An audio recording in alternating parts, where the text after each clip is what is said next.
Assimi Goïta, l'incarnation du rêve africain, le titre d'un ouvrage de 242 pages à l'actif du docteur Aboubacar Diallo.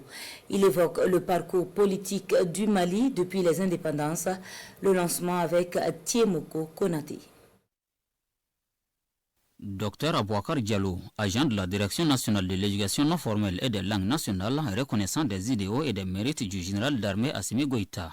Cet ouvrage intitulé « Le colonel Assimi Goïta, l'incarnation du rêve africain » est un document de 242 pages qui retrace notamment la vie politique du Mali de l'indépendance à 2020.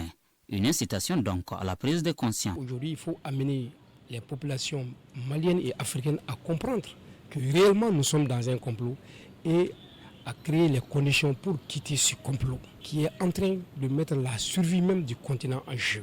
L'auteur justifie sa motivation par les actes posés par les autorités de la transition pour sortir le Mali du joug impérialiste, citant en exemple la création de la Confédération des États du Sahel, dont le général Goïta fait partie des pères fondateurs. Le nouveau panafricanisme africain est né au Mali et dans l'AES. Et je crois que les peuples de plusieurs pays vont nous rejoindre. Et les peuples et leurs armées vont agir de telle manière qu'ils seront là au rendez-vous de l'AES pour quand même sauvegarder leur intérêt. Pour les participants à la cérémonie de lancement, l'ouvrage crée une adéquation entre les idéaux du président de la transition et ceux de certaines figures africaines ayant marqué l'histoire du continent. Le général Assimi Goïta est un panafricaniste fait.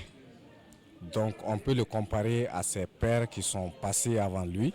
Dans sa pratique, il invite le peuple malien à avoir la même vision que lui et de travailler dans ce sens. Il parle effectivement des combats panafricanistes.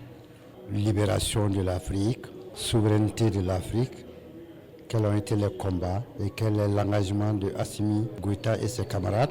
J'ai compris que l'auteur lui-même s'identifie à ce combat-là. Entre autres témoignages qui illustrent à suffisance combien cet ouvrage est une contribution de l'auteur à la moralisation en vue d'une prise de conscience des enjeux auxquels font face les peuples maliens et africains. Pour vulgariser davantage son contenu, la version Bambara sera bientôt disponible dans les librairies.